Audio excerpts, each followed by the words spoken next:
on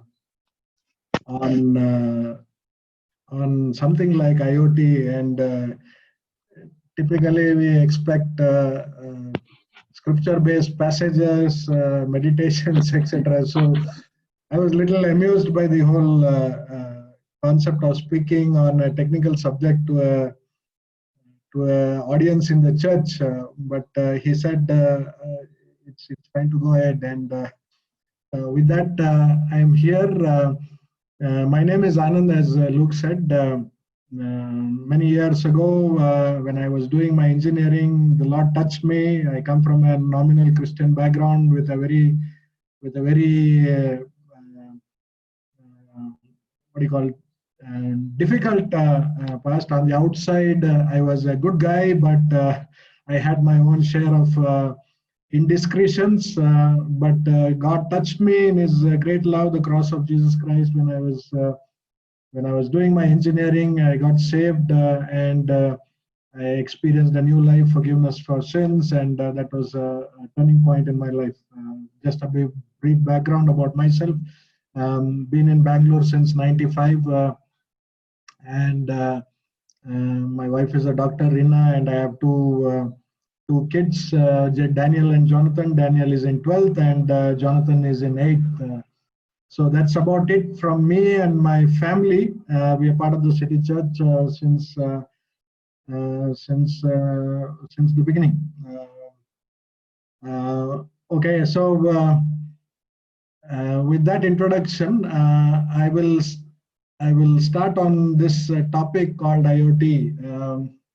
Every few years, there is buzzwords, and buzzwords in the sense in the technology world, suddenly some words become very famous or very widely used. For example, cloud. Cloud is now everywhere. Okay, everybody says cloud. And similarly, one of the few technologies that are gaining traction is something called IoT. But before I start, I see a varied audience. There are engineers, and there are business people, and there are management folks here.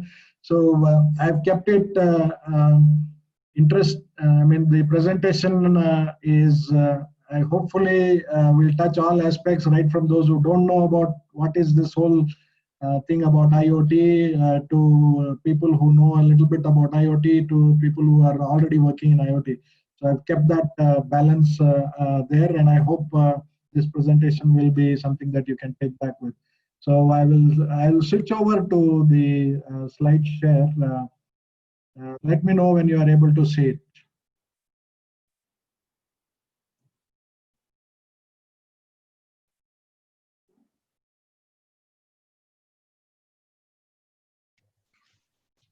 Yes, we are able to see. Yes.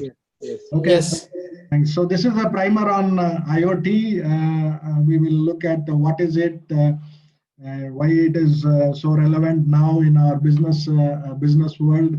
Why is there so much of money being dumped in, and why is there so much of importance on this thing called IoT? Okay. So what better thing than to begin with something that we are all used to in the scriptures. In the beginning, and there was light. Finally, there were humans, the last step, and then there was human communication. Right? You will know why I bring this a little bit later on. But once there was communication, then there was progress. Be it arts, be it the foundations of society, be it trade, be it science. So the basis was human communication.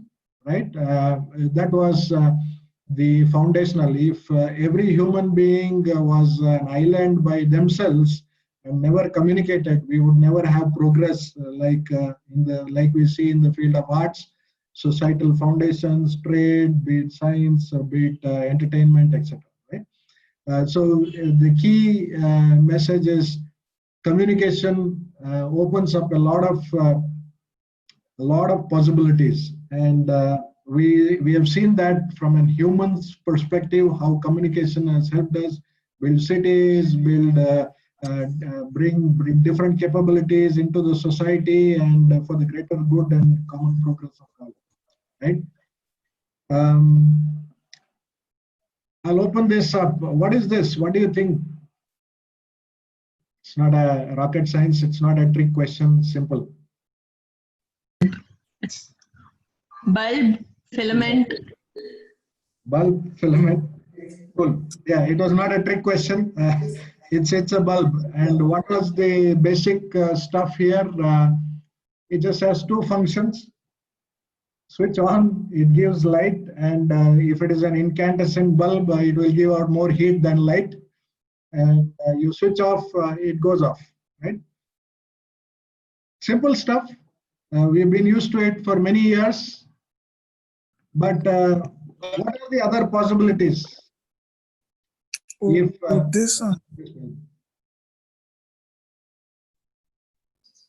sorry, somebody was saying something.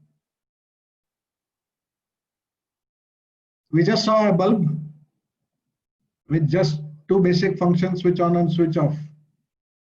Put on your imagination hat and say what are the possibilities with something like this.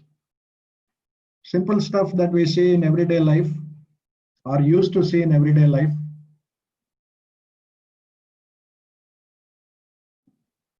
Sorry, this is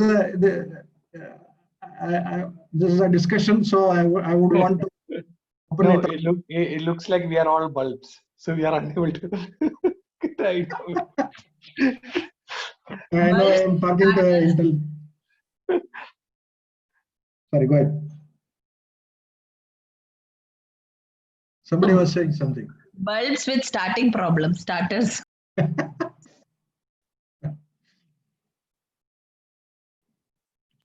What are the possibilities with a bulb that you can imagine? You can manage the intensity of a light. Instead of off, on, you can have something in the middle. Something in the middle? Okay. What else? Something in the middle? Yeah. I will touch upon that. Good point. You can use it for communication. Like 0 may represent. What if they can hear our instructions? Sorry?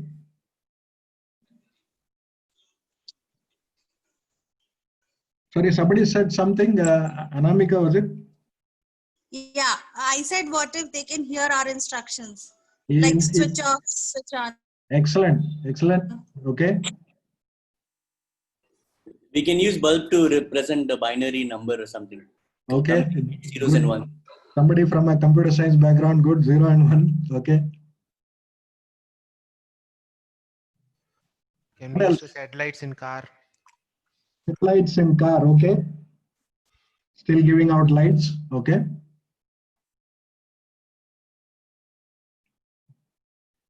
What more? We can control the bubble from our office. You can switch it on and off from a distance, from far. Excellent, excellent. Can be used as dancing light in the stage and in decoration. Dancing lights, excellent, excellent. Maybe you can have sensors which controls on and off. On and off sensors. You don't have to do anything, automatically it will do. Okay, great, great. So with a simple light bulb, there are so many possibilities. Hold on a second.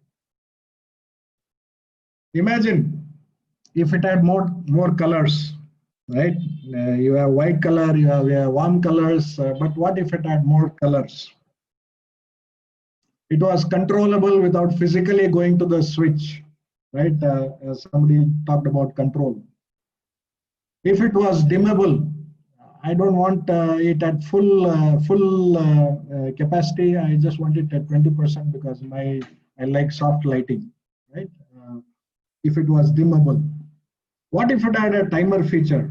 Switch on after 5 minutes, switch off after 2 hours. Because I have a son, sometimes he goes off to sleep and he leaves the light on the entire night. But I wish I had a timer feature which said irrespective of what it is, if it goes off at 12 o'clock or in the night, or if it goes off after a couple of hours after dinner time, right?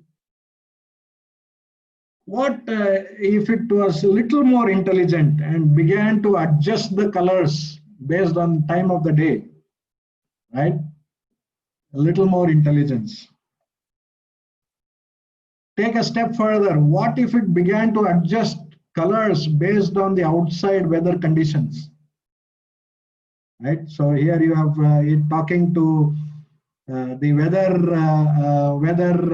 department or the weather system, and then finding out it's going to be rainy, and it's so automatically turn up the brightness, or if it was going to be sunny during the day, and automatically dim it. So there is now you have a simple bulb talking to a weather system. You have a simple bulb in 0.5 understanding what time of the day it is, and then beginning to adjust colors based on time of the day. Somebody mentioned this. What if it began to sync with the music system? I have a music system that is playing music, and based on the type of music, based on the notes in the music, if it began to change colors, wouldn't that be great? Intelligence. What if it began to sync with whatever is playing on the TV, or if it was games, right? These are some stuff that really brings in intelligence. What if it had the ability to be controlled by voice, right? Switch on, switch off. Somebody mentioned that before, right? Or being able to speak to Alexa, Alexa, switch on my light, switch on my fan, right? I'm just focusing on lights here. What if I had the ability to control the light in my home over the internet, right? So here we have a simple bulb, right? We saw earlier. Progressively, we want more and more features, we want more and more convenience, and that brings it to a position where we begin to talk and say, hey, there are so many possibilities that a simple light can give to me. And we are not talking about science fiction here. This is a product that is already available in the market for quite some time now. You have an app-based control. You have Wi-Fi connected. You can control it over the internet. You have lights that play according to the music. You have the ability to control a group of lights in your home. You have the ability to change colors. Here you can see there are close to 16 million color combinations that these lights can bring. You can set timers, you can make them dimmable, you can provide voice control based on Alexa. So what we are seeing here, ultimately, a simple incandescent bulb that used to give out more heat than light, now can have so many possibilities because it is intelligent and it is interconnected, right?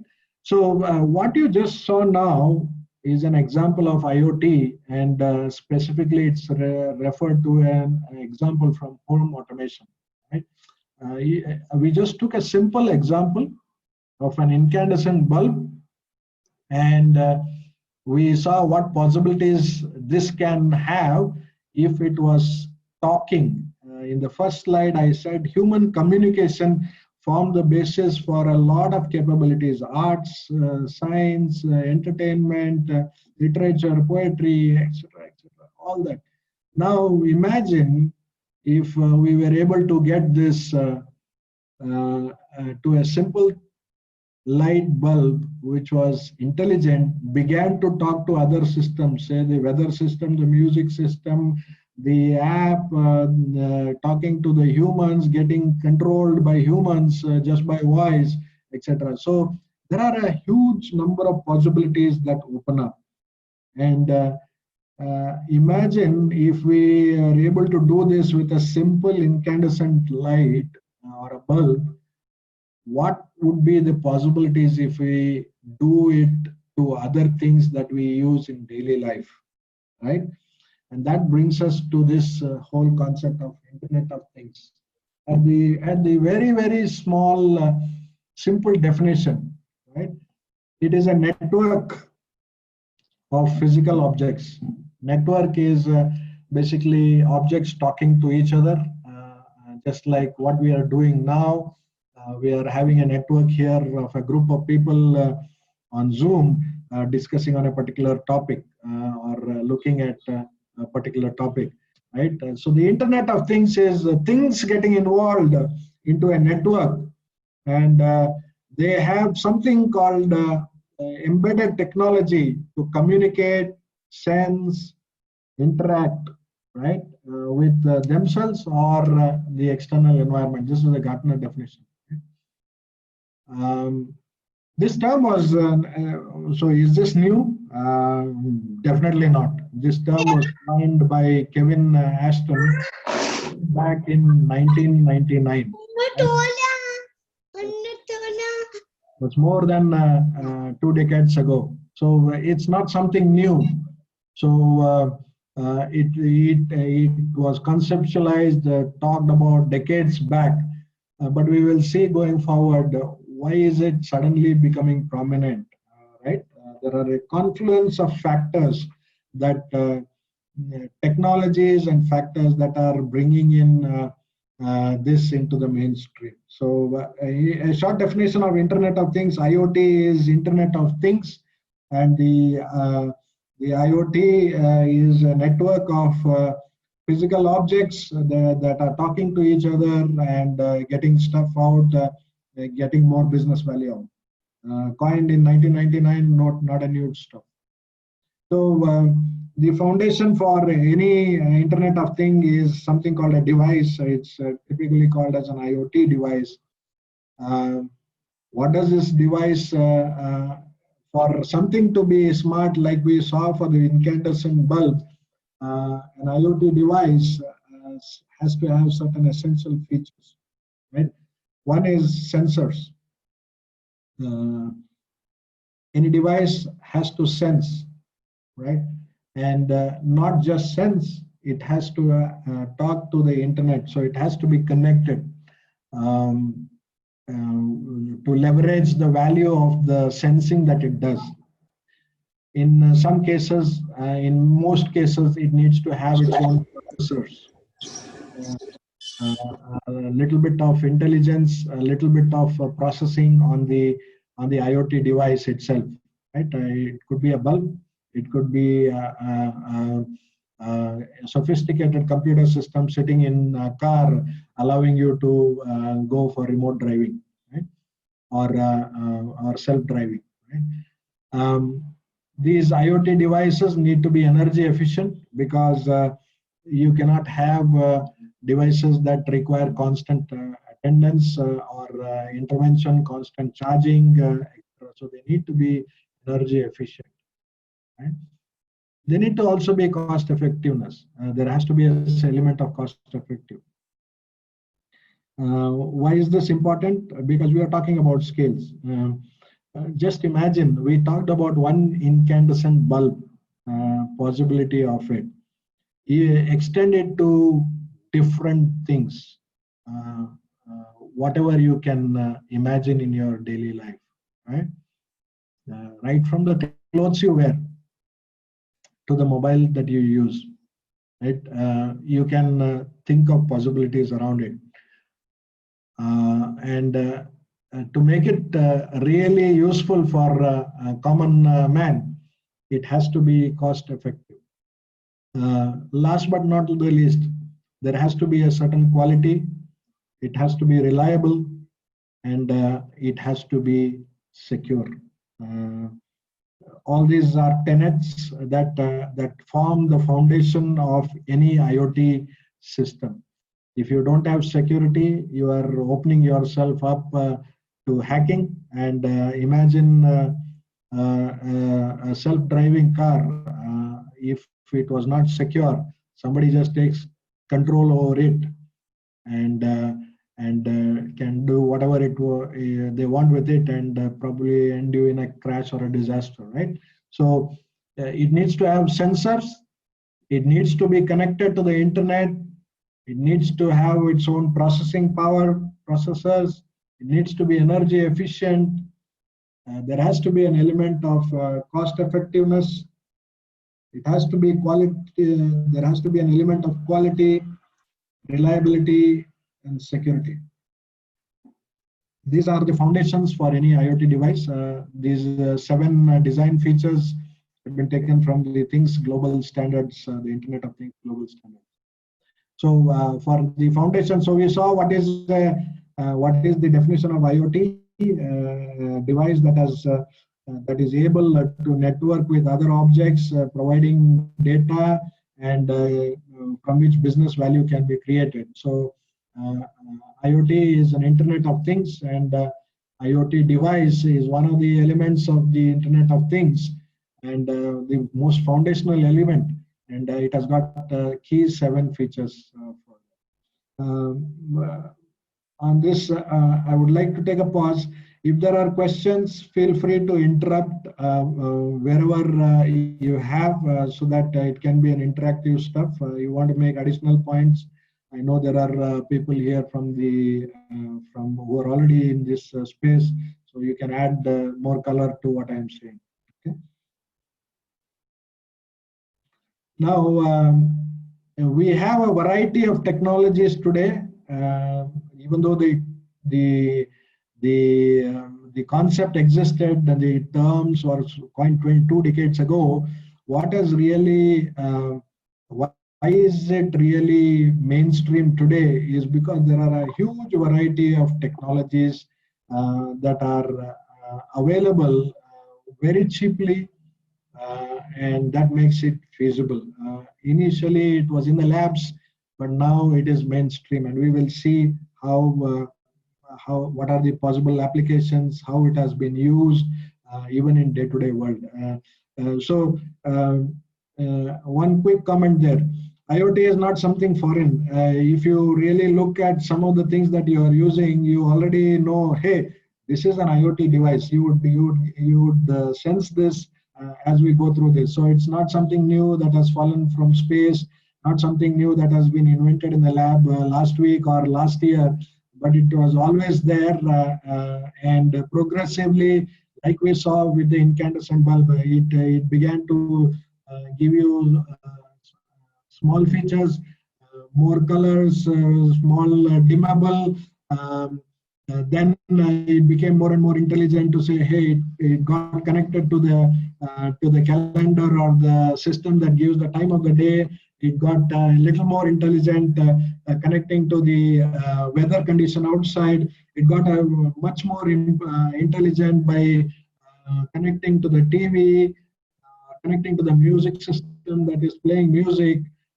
Finally got connected to the internet that will allow you to sing. So there is a level of smartness increase that was stage by stage. If you imagine the steps of a ladder, a small dumb incandescent bulb taking steps from just switch on, switch off to dimmable, to having timers, to having connections with other systems, and finally able to connect to the internet and allow you the external world to interact with it.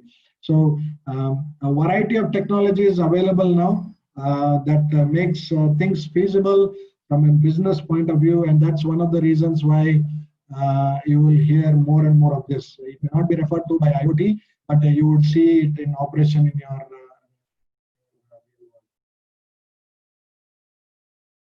So what's the end-to-end view? Okay, this is the big picture view, what all happens and what all can be done. So what we talked about is at the lowest, on the leftmost panel, right?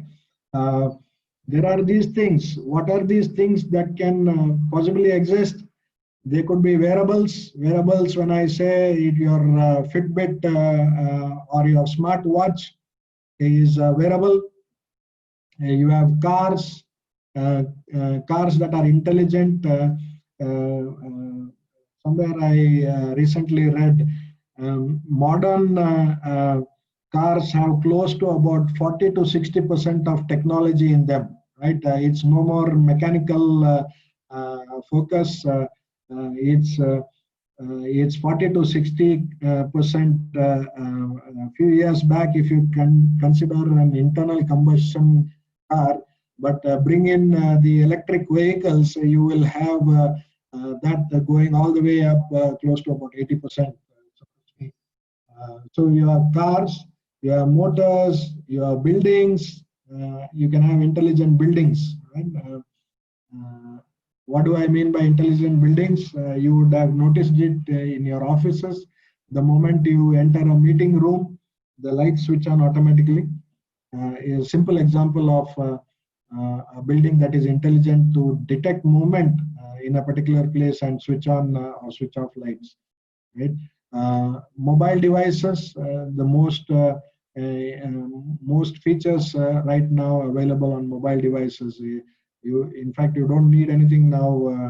Earlier you used to have a camera, now the mobile device has a camera. Earlier you used to have an alarm clock, now it has you have an app for it, etc. So it has opened up a lot more features. Meters, your simple electricity meter, your gas meter, your water meter can be made more intelligent, and it is becoming more and more intelligent, right? Robotics and generators. So there are things on this side which become more and more intelligent. And what happens is there is a lot of data that these things have. The old cars had to have a lot of data. There was a lot of data that could be collected. How long it has run. Simple from saying how long this has run to saying that, okay, how long, what are the internals of the car? For example, what is the ECU details that you can get, the electronic car unit, right? You can have a lot of data that is collected from cars, including driving habits, how hard the brakes were pressed, how is the driver driving, is he a rash driver, is he a driver who drives smoothly, is he accelerating fast, is he stopping very quickly. All those things, the data is getting collected in the cars. You have these things that are collecting data. You have some sensors and actuators that sense these the information in these things, and then you have this data aggregation and collection, right? You have the things that have the capability. You have the sensors that can detect what the data or the things, conditions in those things, and they need to be given out to some place for business use. And this is where something called a gateway comes in. Gateway takes in a lot of these things. For example, in a house, if you have 10 different smart lights, you can aggregate them rather than connecting to each one of them. There will be an aggregator or a gateway which will allow you to talk to these different things. Just like if you have in your home or in your office, you are connected to the external world through your proxies, for example. This is a simple example of a proxy. You have gateways which talk to these things which are in a particular network, and these gateways expose you to the external world. So there is some intelligence at the edge. For example, if I have a fire detector in a home, there has to be some intelligence whenever the fire detector goes on, right? It could mean a simple example of sending an alert to your mobile phone, right? That has to be done at the edge. The moment the fire happens inside your home, it has to be intelligent, and it cannot wait to connect to the internet and say, hey, process this signal and then give it out to the particular user. The action has to be immediate. So there has to be some intelligence at the edge.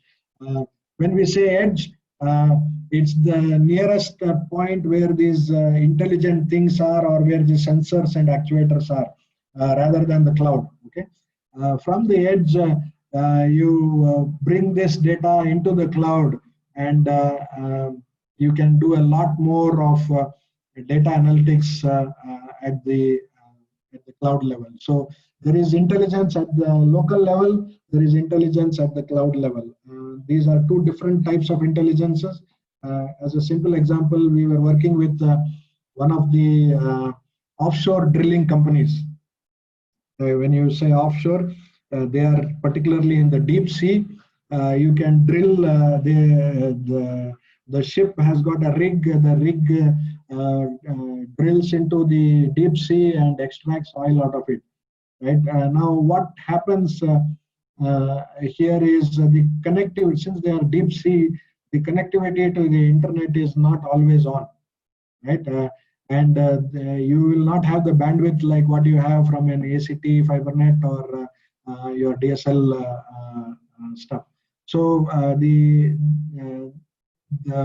requirement then becomes, if I am able to detect and take action on the rig itself without waiting for the signals to be sent to my cloud, I need to take immediate action on the edge itself, which is on the deep sea rig itself. For example, somebody enters a prohibited area. I need to detect that he or she is entering a prohibited area, and take corrective action, including alarming or informing the rig supervisor, without waiting for the data to be sent to the cloud over a small bandwidth and causing unnecessary delays, which may even prove fatal in some cases. So there is some element of the edge. The edge is nothing but, in this example that we spoke about, is the rig.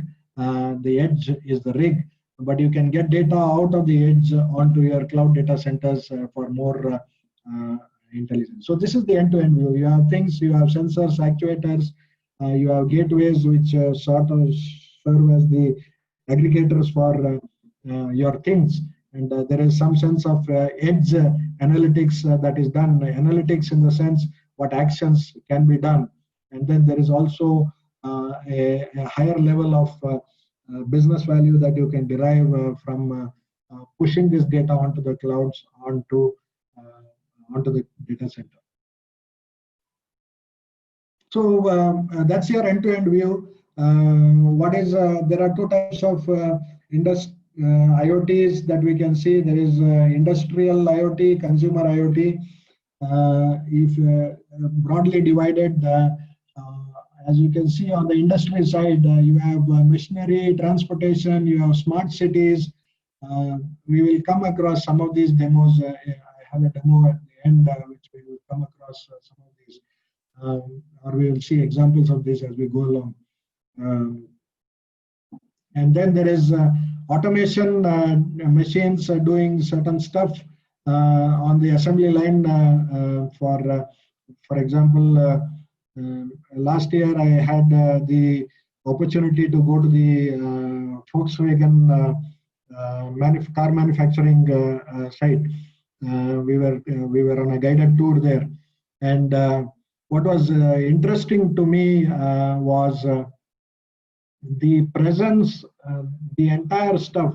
We were taken through a tour where the smallest components, the starting stage of the tour was how the components came in, and once the components came in, how they were assembled along the way, and then finally the tour ended with a real assembled car driving out of the assembly line. Okay, and what was interesting is the whole thing had so few human touch points, be it the metal sheets being cut to say the bonnets, or the car windows, the car doors, to the trunk, to the fitting of electronics, and the paint shop, all the way up till the QA, the presence of humans was so very less. And all you saw was robots doing each specialized stuff, right? There was a robot that fixed, that cut the shade into the car windows or the car doors. It cut in the shape of a bonnet, passed it on to the next robot, which punched the outline of it, say on the bonnet, or punched holes onto the appropriate door handles. All of it, all the way up till the paint shop, where there were robots that were programmed to paint based on the demand. Right? In all this, the most striking factor was, hey, where are the humans? And there are very few areas where the humans were looking at it. One of them being the test drive to make sure that the things were working perfectly. So the quality control aspect of the story. So this is industrial automation, right? And industrial IoT, right? The factories and the healthcare. On the other side, we have the consumer Internet of Things, right? Things that we spoke about in our example earlier, right? Right from the lights in our house being connected to the music system or a phone, or talking to the TV. You can have appliances. We talked about a light. We could extend this to a fridge. We could extend this to a washing machine or a dishwasher. Right? We have home automation, which is sort of the pinnacle of what you can reach on consumer Internet of Things. Right? And then there are other aspects like, okay,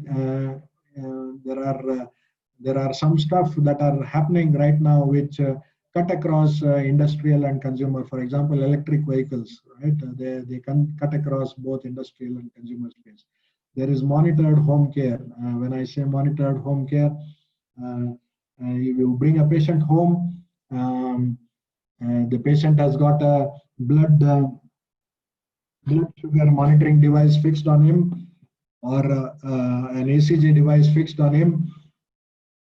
He's at his home, but a doctor sitting in the hospital may be able to monitor, or he may get an alert whenever there is an abnormal condition that is detected on the patient. But this cuts across, it is right from home all the way to industrial, which is healthcare, right?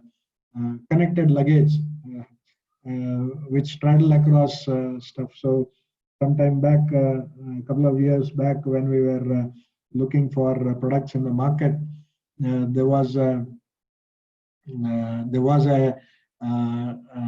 product that was there for frequent travelers, right? You pair it up with your mobile and it follows you wherever you go. You don't have to drag it around, right?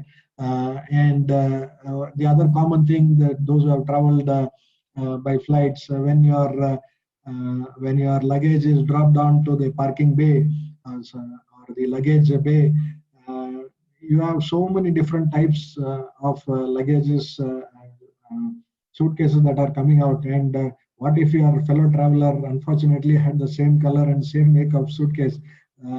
You spend a lot of time. And so there was something called an electronic label that was attached to your luggage. You could see, you could take it to your check-in counter. Instead of attaching a tag of that sticky tag onto your tape, onto your luggage or a suitcase, the attendant there, the check-in attendant, just programs your smart luggage, and your smart luggage electronic label begins to show the flight and the destination, etc. So the back-end systems are able to read it and sort it and put it onto the appropriate flight. And when you pick it up, when it is put onto the baggage check-in baggage counter, you are able to understand based on the shelf label that this belongs to Anand or it belongs to somebody else. And you just have to pick it up from the baggage tag, from the baggage bay, and just make it upright, and it begins to follow you wherever you go. So it's crossing the boundaries both of consumer and industrial. Then again, smart parking. What if you are able to know how many slots are empty when you are going to a mall? Say, let's say you decide to go to Phoenix Mall, not in this COVID times, but pre-COVID times.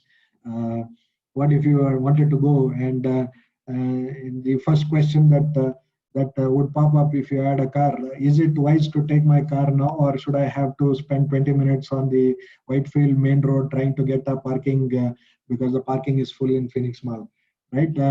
What if you are able to get that information from home? How many slots are available right now? What if you are able to reserve a parking slot based on your make of vehicle, right?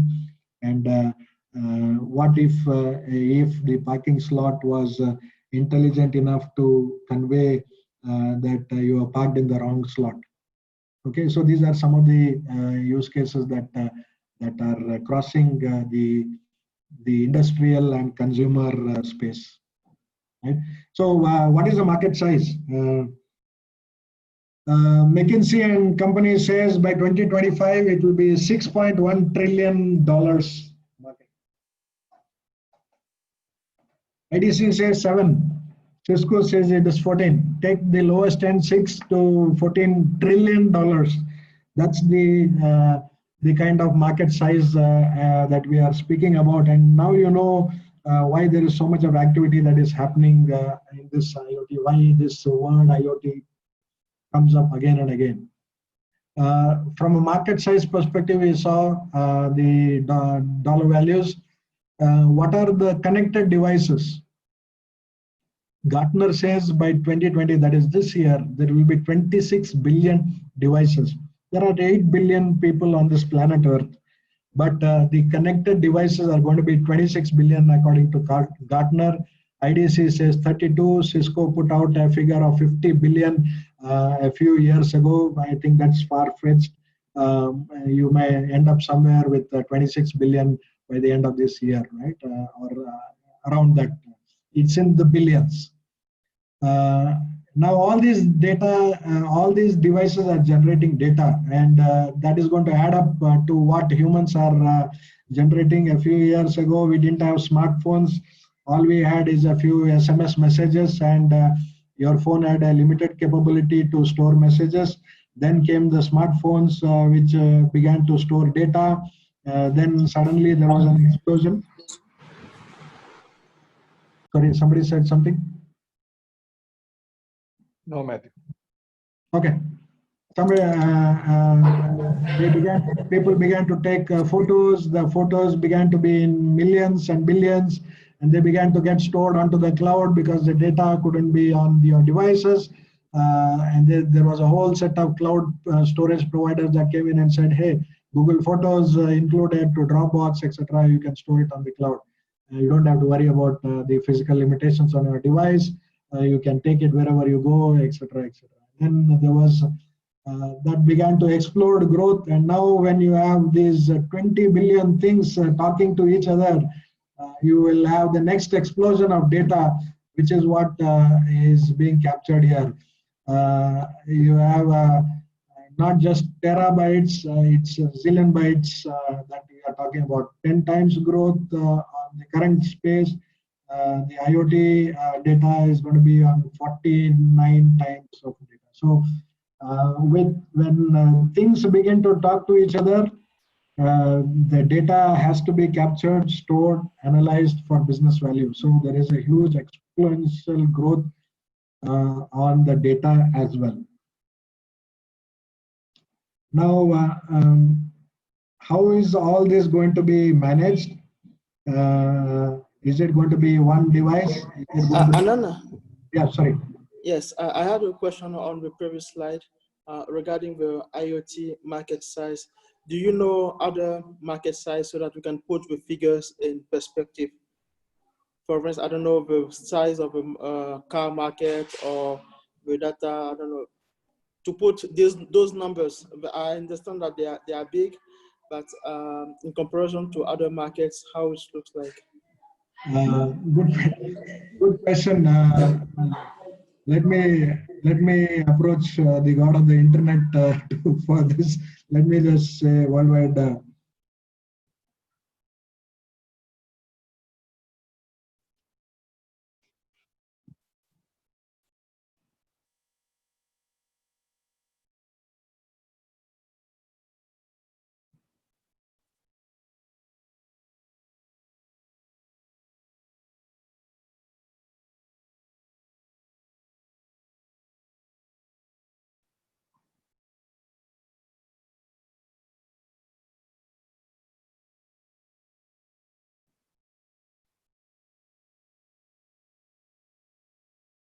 Sorry, anybody else can, as such, I don't have the answers for the worldwide car market. I was just searching for the car market.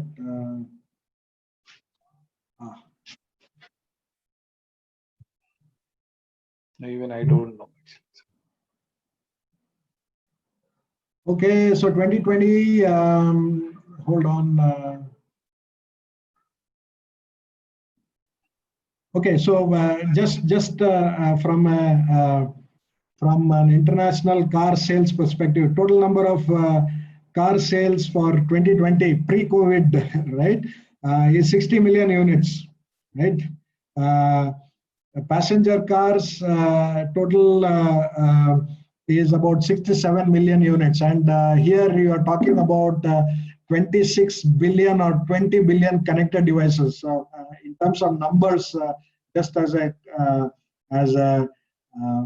comparison, numbers wise, 60 million cars worldwide projected here compared to what you have for a billion odd magnitude for connected devices. So just from a numbers perspective, but Frederick, from a dollar perspective, I don't have the figures right away, just for comparison, but trillion is huge, right? Thank you. Thank you. I think just from a GDP perspective, India as a GDP is about 3 trillion, right? The whole of the gross domestic produce of India is about 3 trillion right now. So this is 6.1 trillion for IoT for worldwide. Small comparison. Now, I will switch to the platforms. We saw what IoT devices are, what is the size of the IoT market, etc. Now, all this, to manage all this, right from the devices all the way up till data, we need an integrated system, and that is what is called as an IoT platform. Right from the hardware to the communication, how hardware is, what kind of things and what kind of sensors we put into those things. How do those sensors communicate? We are talking English here and everybody is able to understand. A car and imagine light and music system talking to each other. There has to be a communication standard, language, protocol, whatever you call it. So there has to be a communication. There has to be a software backend that takes in all this data, tries to harmonize it, and then there are a whole set of applications which are the intelligence on top of the data that is bringing in. Just to make a note, imagine if you had 100 meters in your home or across your street. First thing is to get the data from all those 100 meters. Right, but you also need to make sense. Just collecting it and keeping it doesn't make sense, right? Just to give an analogy, you take your Google Photos, you keep capturing your photos, etc. But then what Google does is not just store, but when you open up on a particular date, it adds some intelligence on top of it to say, on this day last year, where were you? Some photo that you had captured last year comes up, or 5 years back, or a few years back, right? So that is value add over just storing information. So suddenly, if you open up your Google Photos on a particular day, and you happen to do something interesting, a few years back, that comes up and that triggers a lot of memories and gives you a lot more value add experience than just a few bunch of photos lying down there. Or put some applications which says, bring up the photos where I and Luke were there. And it is able to scan through your photos and brings up those photos and triggers of those memories, right? So those are the applications. And all this underpinned by security across all the layers: hardware, communication, software, and application. So an IoT platform goes across all this. It gives you one place where you can manage all this, or gives you elements which you can use across all these layers for easy management. And that is the function of an IoT platform. A simple map. There are a lot of users or a lot of players in this IoT platform space, starting from the followers to the challengers and to the leaders. Now, don't get biased by it. When many of the followers are specific industry applications. So certain industries, for example, manufacturing, Hitachi Lumada has got a lot of presence here in manufacturing, value add with certain intelligence that has been tailored to manufacturing industry. Okay, so it is a niche. It is towards a specific industry. Can you use it in some other industry? Well, maybe, but with a lot of effort or a lot of customization, or in some cases may not this thing. That's why they are niche, and that's why they have been put in the followers. Similarly, there are challengers. You have a lot more people here. And then there are the leaders. Now here you can look at some of the leaders, Amazon and Azure IoT. Now, are they truly leaders compared to what Hitachi Lumada is? Maybe or may not be, right? If I have something in the manufacturing space that I can do easily with Lumada, I can do it in Azure IoT or AWS IoT. But is it readily available?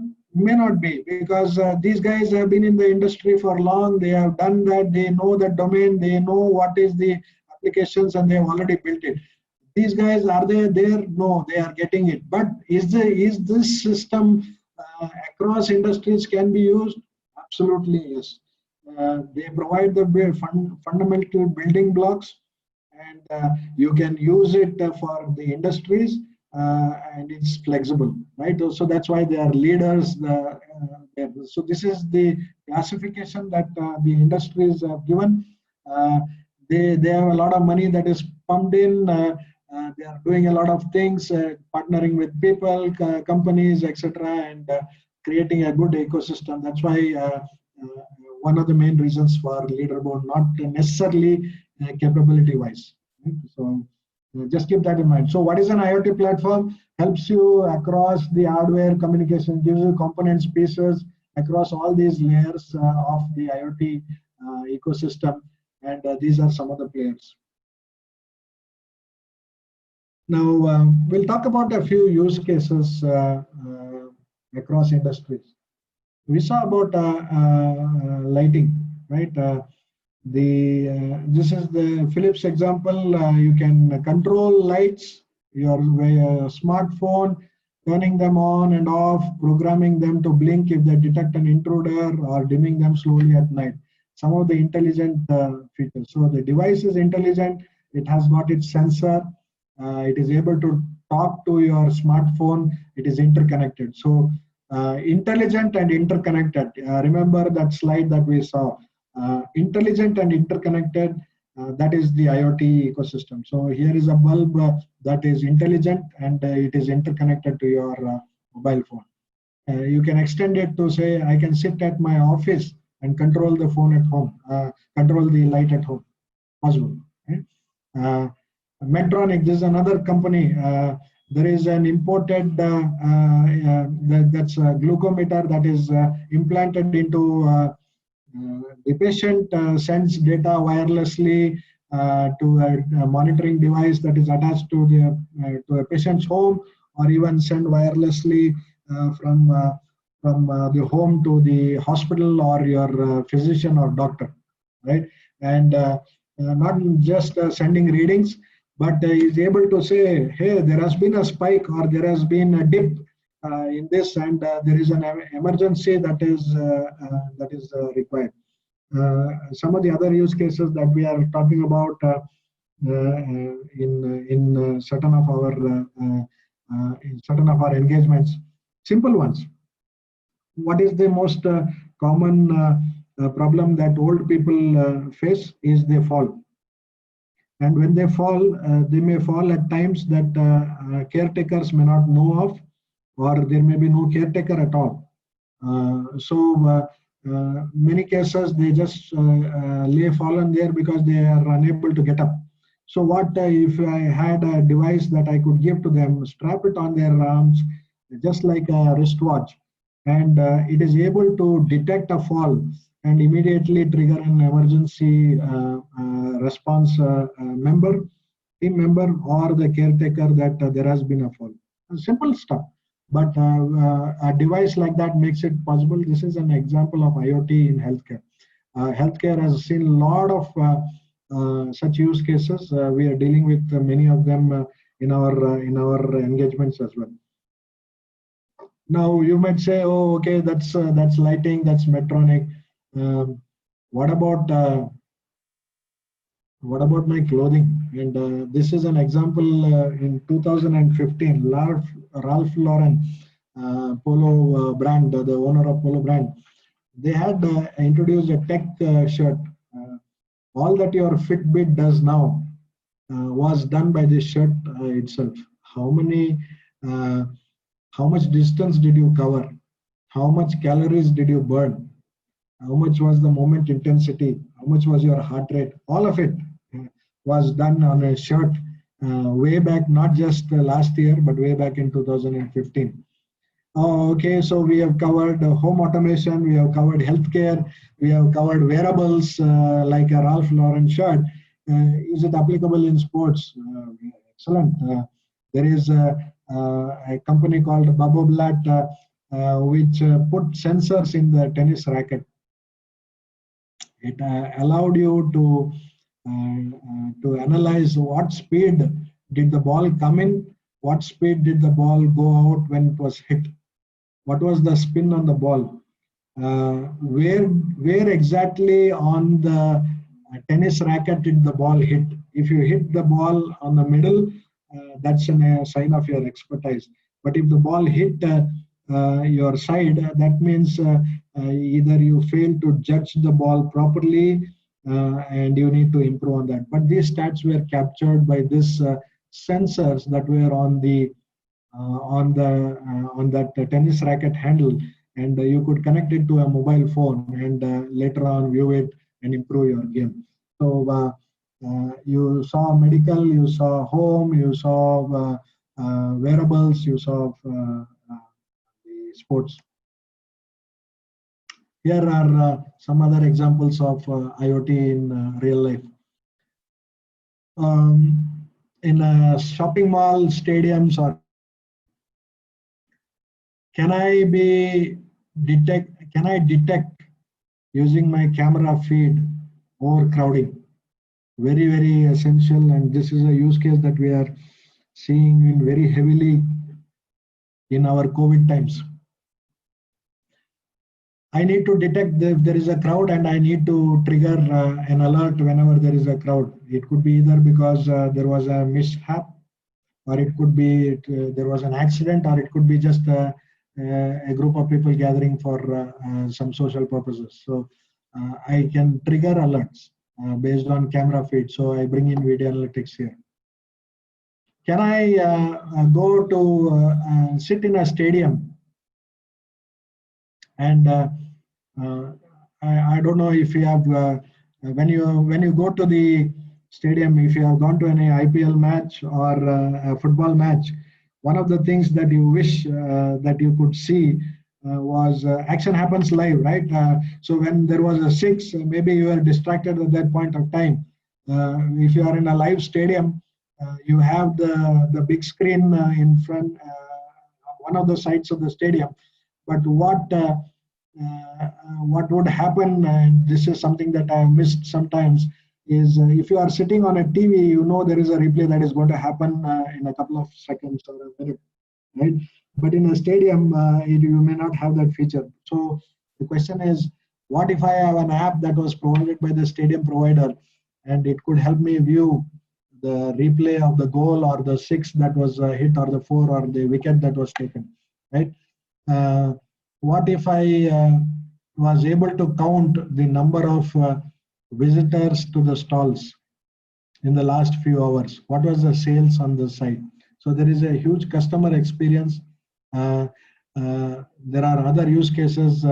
If I am sitting in the stand and if I am a frequent visitor, say to the IPL match, or if you are say a Barcelona fan and you are all the time following their game and going to their stadium, what if the stadium knew that you like popcorn or you like a particular brand of soft drink, and it was able to offer you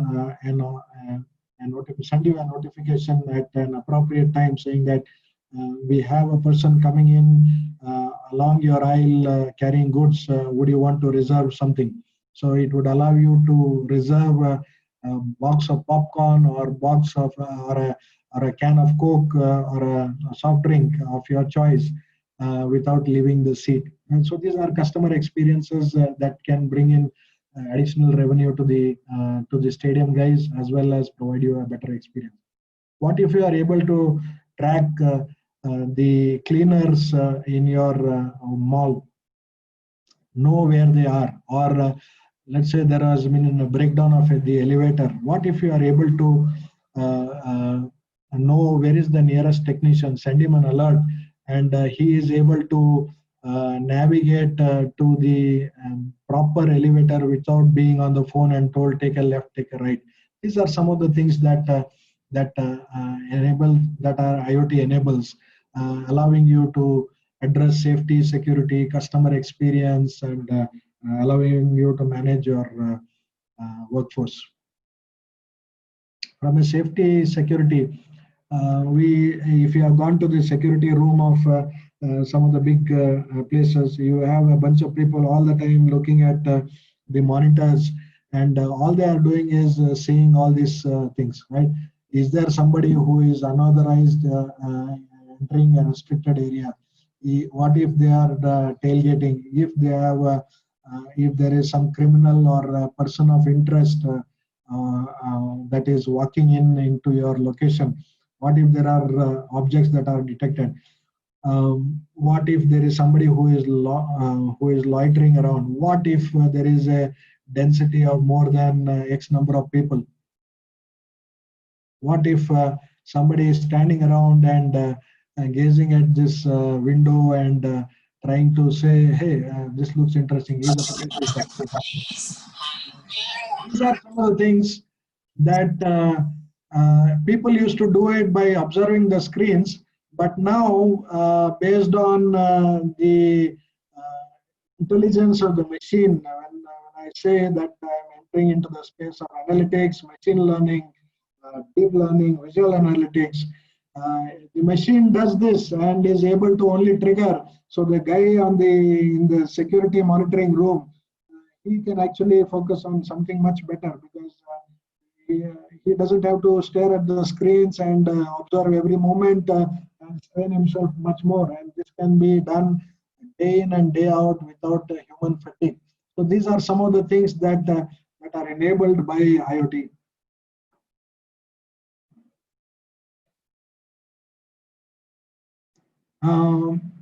So how are businesses benefiting from it? I'm able to offer a product as a service. Instead of selling you a smart meter or a bicycle or a smart car, for example, instead of selling you a car, I will sell you a service, which is a ride. Or in case of Kaiser compressors, they were able to to build the customer based on the volume of compressed air rather than the equipment. So I am able to measure, this company is able to measure the compressed air that was used by a consumer and charge him according to that air that was used. A huge difference from the earlier place where the customer had to buy the whole equipment from them, and irrespective of whether he used 1 cubic meter or 100 cubic meter, didn't help him.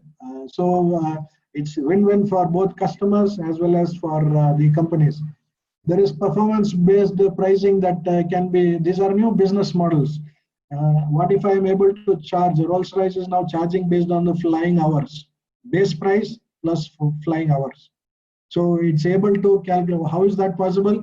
Because there are systems and sensors that measure how many hours has this engine flown in that particular aircraft, right? And then there is the big daddy of autonomous driving, Tesla.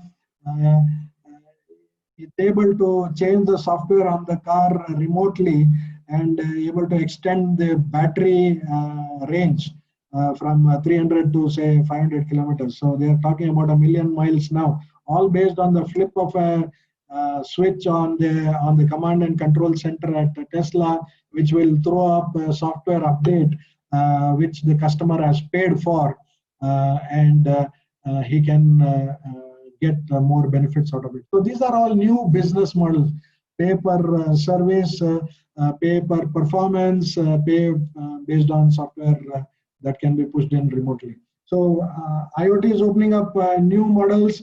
Companies are thinking of on how new ways of monetization can be applied on to the existing functionality. So a simple heater in the home suddenly becomes a new revenue source. Hey, can I provide a service to a customer instead of him setting the heating based on the temperature conditioner? I'm able to intelligently detect and set myself so that it lowers the energy consumption for the customer, and the customer is willing to pay a premium for it. So it's a win-win for converting a dumb heating element in your house to a smart element and getting charged, getting paid more for it on a per usage basis. So these are new business models that IoT has. And how is the industry being turned around? Some of the quotes. The best one was from the GE COE. If you went to bed last night as an industrial company, he's talking about GE, you are going to wake up today as a software and analytics company. So suddenly what happened in the earlier example that I showed you, a dumb heater in a house which heated the house suddenly became intelligent, and you are no longer a heater company. You are more like a software company or an analytics based company which also manufactures heaters. So Tesla is not known as a car manufacturer, but more so as an intelligent platform for which also makes cars, right? So the paradigm shift of hey, I manufactured a light bulb to I manufactured I am a home automation company which also manufactures light bulbs. So this is the paradigm shift that is happening in the industry. And I will include one slide here. You heard of all this. Now, what is in it for me or for you? Right? These are the career opportunities that are there here. We saw there are multiple layers. There are these IoT devices. We have connectivity. These devices have to be provisioned. There are applications and there are systems. So there are 5 stages here. If you look at the device, these are the user modules, the sensors that you saw. Right? What is the importance? Is there money there?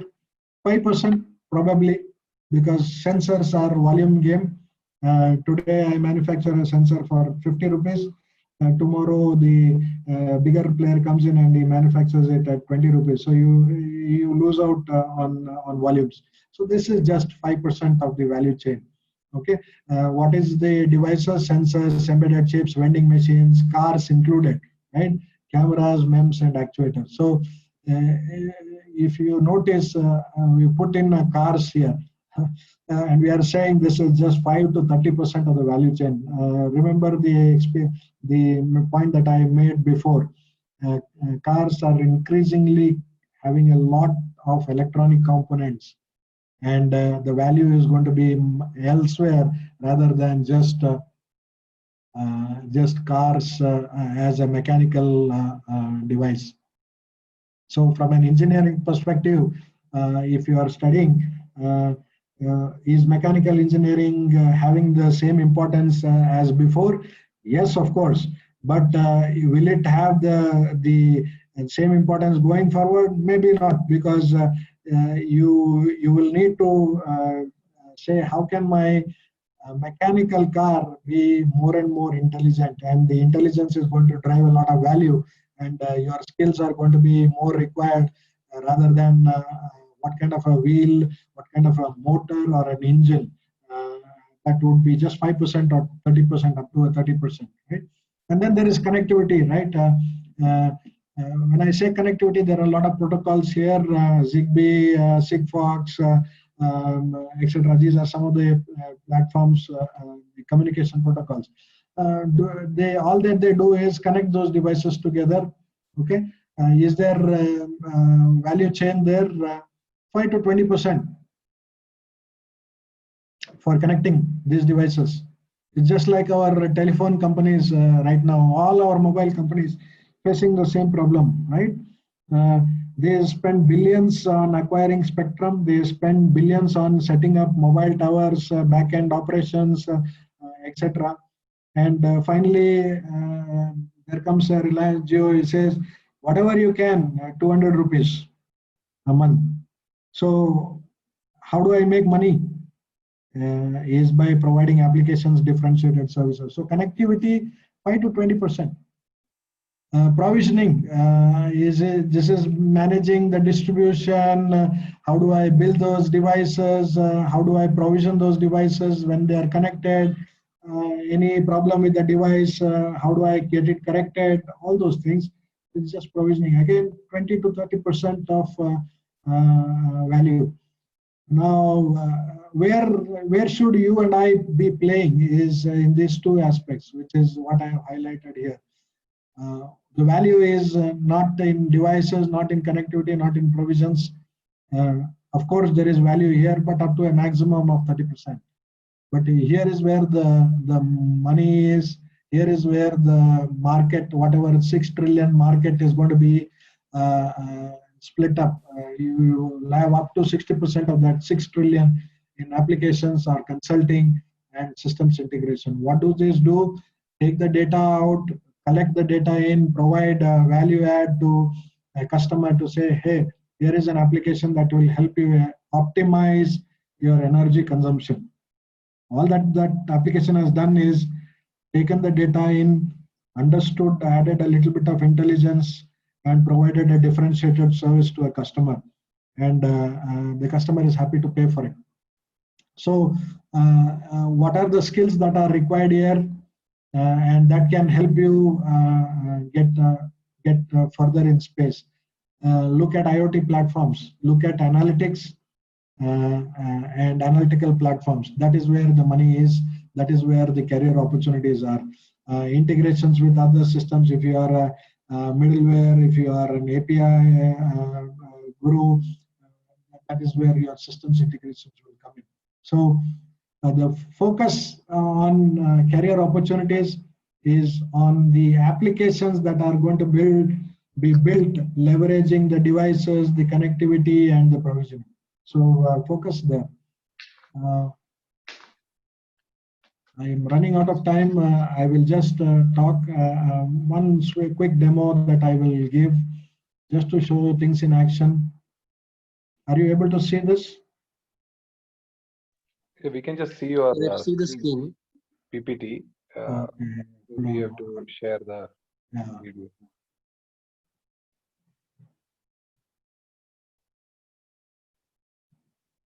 So all windows.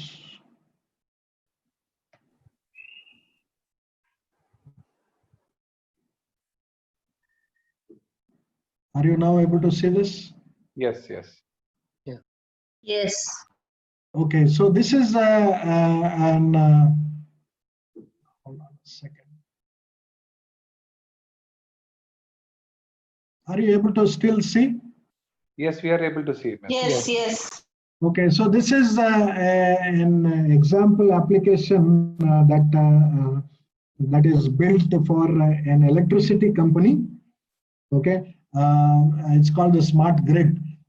Now, electricity companies are interested in knowing which areas are consuming electricity, how is electricity being consumed, are there any abnormalities in the electricity consumption, so that they can manage both the demand and the supply and make sure that there is a balance.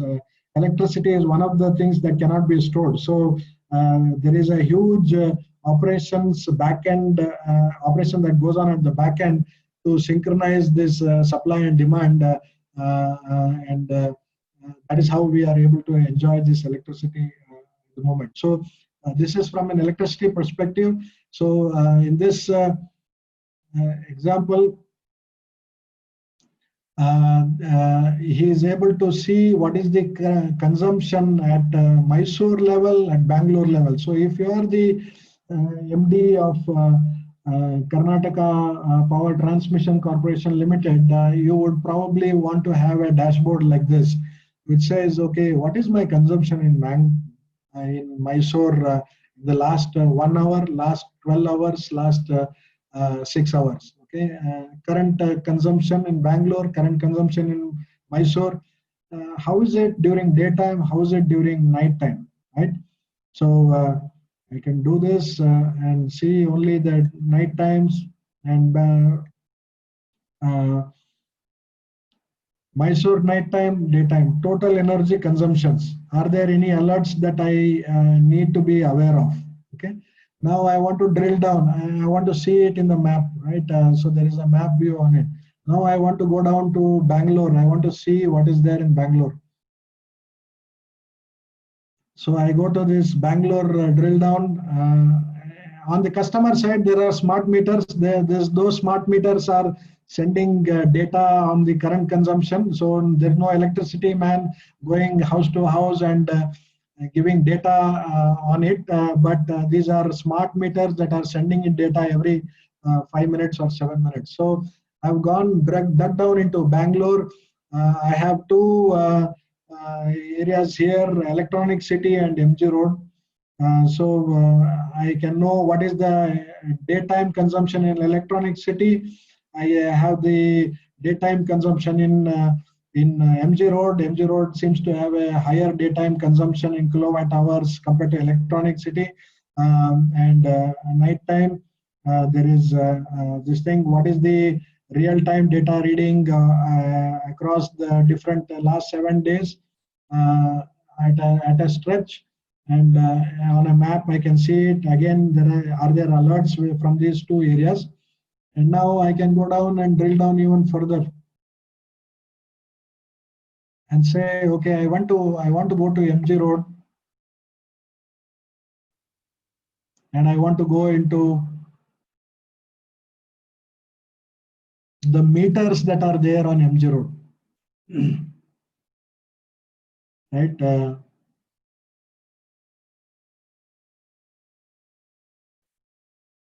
Sorry, I'm 1 minute over time, but I will close now. Just this is the last point. I saw at Bangalore level, I saw at Bangalore and Mysore level. I came down at Bangalore level. I went down to Mysore, MG Road in Bangalore. There were 3 meters that were installed in MG Road. Smart meter A, B, C. What is the current consumption of smart meter A, B, C? What is the power consumed? What is the voltage, current voltage levels? Again, updated based on this thing. So you can see which one of the smart meters is consuming more, what is the voltage, what is the energy consumption. So you can, all this is possible because I'm able to collect the data. I'm able to, the device is able to send the data, I'm able to collect the data, and I'm able to do some beautiful applications on it, which will give me a result. So with this, I will stop here. I'm 2 minutes over time. I'm sorry I took time. I will open up for questions now for a few more minutes, and then we can close this. Matthew, one question. When you say all these things are connected by the internet, how much of something like this can be misused? You have seen these movies, right? People manipulate things because they have control over all these things. How much that can be done? Do we have any security mechanism where one person do not have something like a blockchain where somebody tampers with something, all the people in the node will have some sort of information so that people can't just play around with anything, something like that. Right. This is a very interesting and a very relevant and hotly researched and thought out aspect in IoT, which is security. Typically, earlier you just had the data center. You had the external facing servers, proxy, firewalls, etc. But what happens is the IoT increases the surface area for attack, right? It's not just data centers anymore. It's not just the routers in your home anymore. It could be your meters, it could be your cars, etc. So security is a huge aspect, and there are security protocols at the device level, at the communication level. Who is allowed to communicate to the device, and even at the platform level, there is a huge level of trust and security exchange. So as a simple example for this one, this smart meter exchanges security with the IoT platform. Nobody else can talk to this security, to this smart meter, unless they have this security. At the transport layer, security certificates exchanged, and only those having the certificates can talk to that device and get those data. So there are security layers at the device level, security layers at the protocol level, security at the application level to help prevent the sort of hijacking that you spoke about. Okay.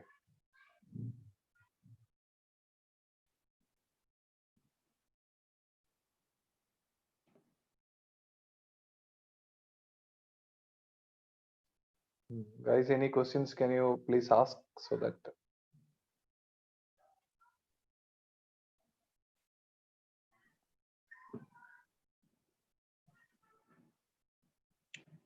Sorry, was it useful? I hope it was useful, and you were able to relate to it, even if you never knew anything about IoT. I hope it was of some benefit. Yeah, Matthew, I think it was extremely detailed. It was pretty good. I think you have gone to every nut bolt of IoT. So maybe it's a lot of data, a bit overwhelming to understand everything in one go. But I think pretty much for me personally, it was extremely beneficial. Yes, Anand, thank you. Thank you so much. It was very informative. Thank you so much. Thank you so much. Thanks, guys, and have a good weekend. God bless you. Yeah, coffee. Thank you, everyone. Thank you so much, Anand. Thank you so much, brother. Thank you, Anand. Thank you. Thank you. Thank you.